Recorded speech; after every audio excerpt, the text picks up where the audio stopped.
as per standard. So, hello there. Here's what we're gonna do tonight. Even though I said I wasn't gonna stream tonight, because I'm kind of beat, and I had a long day, and had to get up ridiculously early, I tend to sit around at night and play, like, old retro games, and I've been thinking of giving Earthbound a replay, even though I've kind of gotten tired of, like, I just don't have the patience for turn-based RPGs anymore.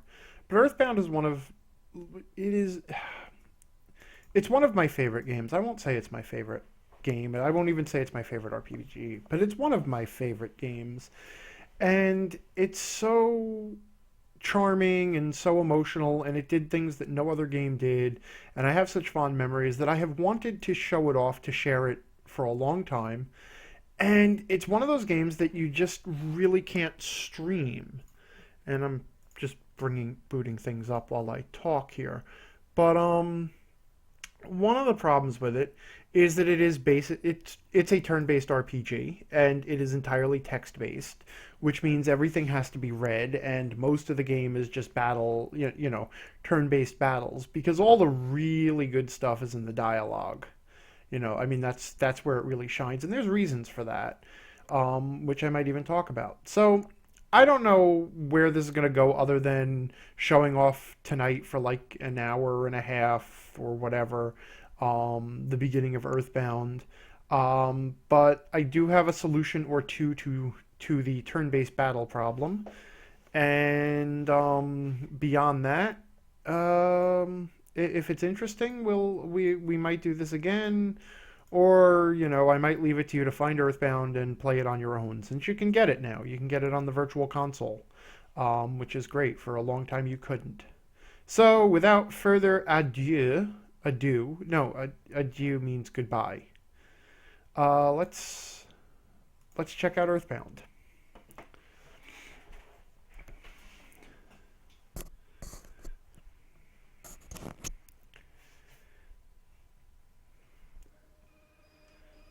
I'm just checking my sound levels here.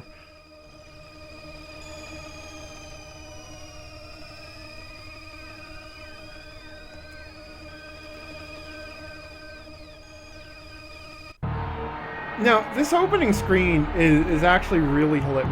Okay, I'm just looking at the sound levels here, and that's not going to fly, so I'm going to lower those a little bit.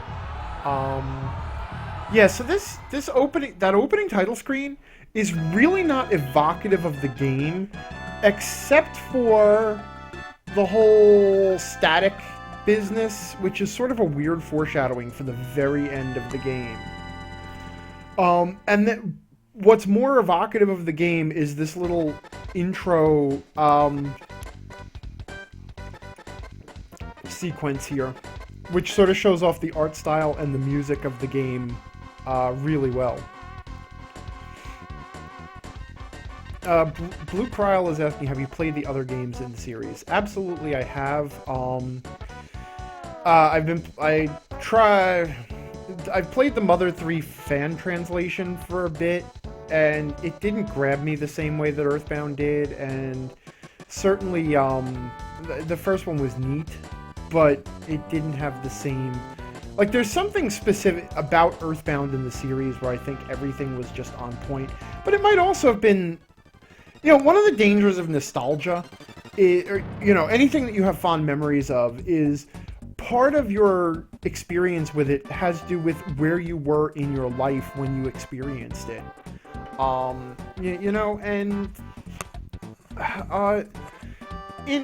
To some extent, that's actually the danger of nostalgia, is that you get these nostalgic feelings for something because you love it so much, because you're in love with the memory of it, but conflated in that memory is also all of the experiences and the emotions that were happening in your life at the time. And then there's also because of the distance that you have with something now, you tend to inflate the good times and really amplify the bad times. So something that you loved back then becomes so much more lovable. And I think that's why it's sort of a failure to try and trade on nostalgia the way a lot of companies are trying to do now, because you're just never going to have that experience again. That said, there are things that hold up, and you know, one of the reasons to go back and replay a thing, or to re-experience a thing, is A, to see how well it holds up, and B, because you're at a different place in your life, it may speak to you in different ways, you know? So, we're gonna go ahead and start a new game, and this was, and it's gonna be really hard for me, because I want to talk, I want to talk over things, but I also want to let people hear the music because the soundtrack was a big part of this game. But we're just going to have to accept that. So this is a menu-driven, turn-based RPG, very typical of the time period. You had your Final Fantasies, you had your Chrono Triggers, you had like Super Mario RPG. Why can't I think of any other ones? I think on the Genesis, you had the Phantasy Star series and a few other ones. And so it asks you some questions, and like this is one of my favorites: is what flavor of window do you prefer?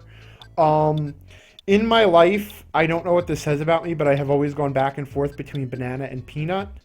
We're gonna go with peanut. And then you're asked to name the main character, and you can put in whatever name you like, but the game also includes a selection of don't care options. So the first don't care option, if you hit don't care the first time, is the character's default or canonical name, which is Ness in, and then we go through, we get Alec, we get Roger, we get Will, we get Brian, we get Tyler, Lane, in the, please name him, yeah. In the, Matt Lawarbo was just pointing out the way it just phrases that as please name him. In the Japanese version, I believe that that 4 of the default names were John, Paul, Ringo, and George. And there was also Mario, Luigi, Peach, and someone else, maybe Toad or Yoshi, whatever. But anyway, I always go with the default names. I actually go with the default names in absolutely everything. Like, it's just a fun fact about me. Like, I can't name my save files in any Legend of Zelda game anything other than Link. So her default name is Paula. She could also be Nancy, Sky, Paige, Marie, Holly, Jane, yeah, or Paula. And we're going to keep Paula. And then this is another friend. Name your friend. Jeff is his default, or we could do Dan, Henry, Isaac, Ralph, Sean, Rob, Jeff. He really does look like a Jeff, though. I'm happy with Jeff. And then we have to name another friend. This little martial artist psychic kid. And his default name is Pooh, which, you know, when when you play this as a kid is hilarious. Though, honestly, I think I must have been, what was it? I must have been, so this was 95, and I got this pretty much at release. So, Jesus, I can't do math all of a sudden. So, so I was 3 years shy of 20, so I was 17 when I played this. Which, if you do some quick math, I also like the little animations, like the character is just doing all sorts of stuff up there waiting for his name. And then you have your pet. You have to name your dog, too. Which, I think this was sort of a tongue-in-cheek poking fun at the whole, you know, naming all the characters in the game and changing all their names, which is something Final Fantasy did. I remember Secret of Mana asked you to name the three characters, like Boy, Girl, and Fairy. The one thing that's weird is I never liked any of the pet names, so I always named my dog, and since we're doing the nostalgia trip thing, I always named my dog Khan. After Genghis, not Noonien, or Khan, yeah, Khan Sung? Oh, Khan Sung. Khan Noonien Sung, right? Or whatever. Well, speaking of which, that was like weird too, wasn't it? Wasn't like, there was a lot of similarity between the doctor who invented Data and the positronic brain and Khan, you know, like the original Khan, right? Or am I remembering that bad? We can also choose a favorite homemade food. And even though it is not, I found it absolutely hilarious to say that my favorite homemade food was squid. Um, there, I actually had a very bad experience with squid. Bokuska. I guess when I was around 11 years old. And then the last thing is it asks you, what's your favorite thing? Which is a very nebulous question, and you don't really know why it's asking you this right off the bat. But you get rockin', hammer, love, gifts, slime, gaming, um, and I guess we could go with gaming because gaming is totally my favorite thing. But what this becomes is the name of your sort of super powered attack, which you discover during the game, and I kind of like rockin' for that. Bokuska. Okay, and now it'll ask us, like, it's taken a long time just to get into the game, and now it's going to ask us, hey, is this really everything? Are you happy with this? Um, and there we go. And now the game starts for reals.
You know, for the Super Nintendo, this thing actually had really good sound design. Like the sirens in the background and that explosion, all very good. So we wake up as Ness in Onit, or which is, as it said, a town in Eagle Land. Eagle Land has sort of become a nickname among tropers and video game critics as sort of a stand-in for America. But Shigesato Itoi, the creator of the game, he explained that he actually meant this game to be sort of global, because you do travel all around the worlds. Um, uh, View Beautiful Rex says, "Oh, the cops are on their way. They must have things under control." And then the hero goes back to bed. The end. So this is your sister Tracy. She says, "Hey, bro, did the sound wake you up? Were you freaked out?" Um, and as you can see, this is pretty standard as far as RPGs go. You walk around. I love the sound. Hold on. Listen to the sound of the footsteps on the stairs. Right? Like that. Like such an awesome little thing. Okay. And then here's our mom. She wants to know, what was that noise? Ness, you don't seem scared. Are you nuts? And now you want to go check it out? Oh, okay. You'll sneak out of your room anyway, even if I ask you not to. The mom is so cool in this whole game. In fact, it's kind of like this running gag how cool she is with things. This game was, at least change out of your jammies before you go. Um, at least this game was kind of a send up of RPG tropes, while at the same time being being really really great about like it's a really, like I said, it becomes very emotional and very heartfelt. Also, it follows the convention of when you're speaking to something that doesn't speak English, it puts the name in parentheses, or the words in parentheses, to indicate it's a transaction. So the dog says, Khan says, besides humans, dogs also sleep at night. Why aren't you asleep? Um, be careful, come home as soon as you can. Yeah, your mom lets you just wander out. I think you're supposed to be like 10 or 11 years old. Um, and now we encounter, or now we can wander around on it. The sign tells us that south is the suburbs of Onit, and we meet the cops, which Onit police are infamous for closing roads if something is going on. We're going for the world record. Um, That's actually a smack. Oh, don't panic. It's just a what? A meteorite that who fell? I don't understand this dialogue actually. I just want to what? Go home. Um and then I want to return home, but the road is closed. People are taking this meteorite situation too seriously. So the whole On-It police closing roads is a running gag through this first section of the game. And it plays off the fact that I'm not going to read all the dialogue out loud. If you're interested, you can read it. I'll point out the particularly funny ones.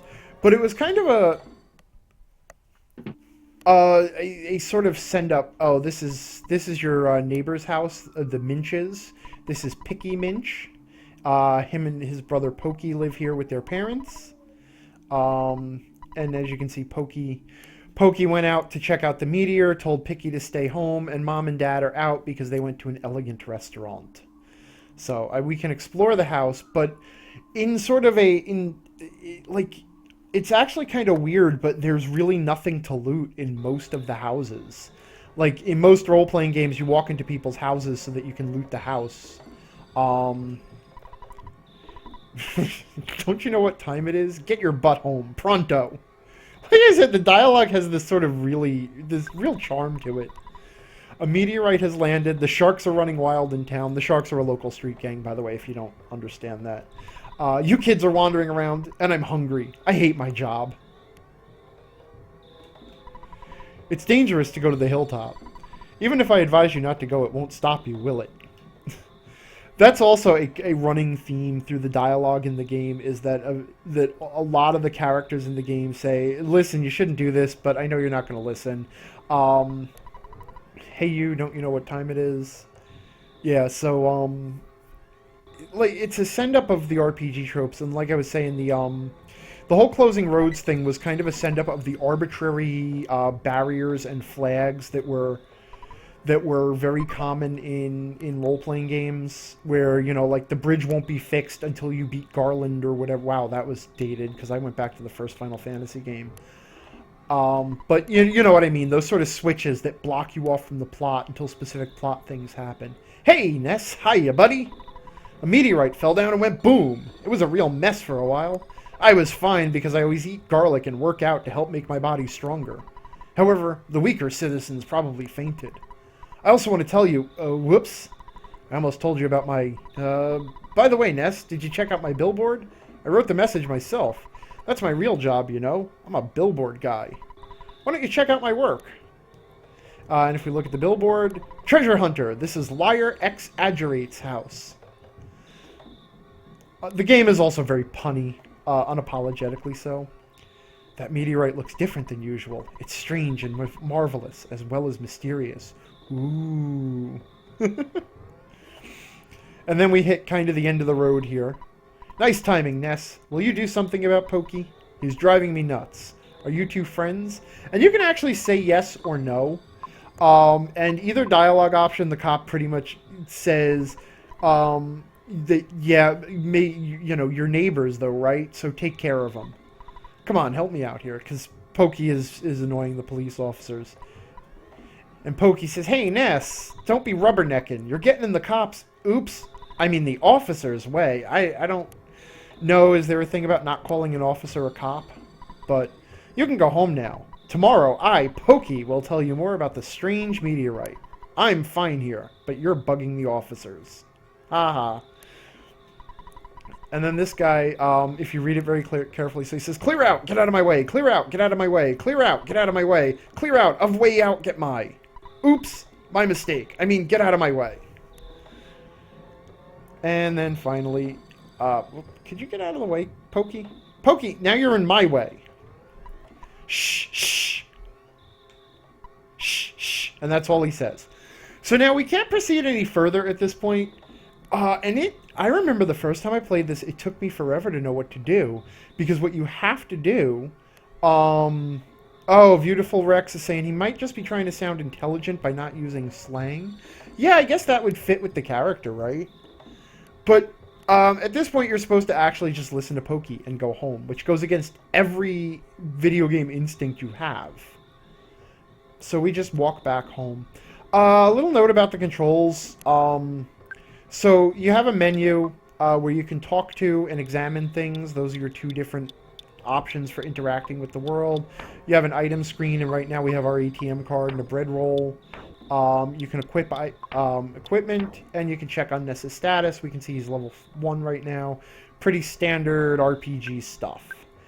But the neat thing about it is the left shoulder button on the controller acts as both talk to and check, and the select button acts as cancel, and it also brings up the menu, which means you can actually play this button or play the game with one hand. It was like a big selling point. In fact, they tried, like, the marketing for this game was so weird. Now the mom says, we don't have to talk about it tonight, just go to bed. And now you can go to bed. And now I'm going to turn up the sound again for just a moment, because later that night,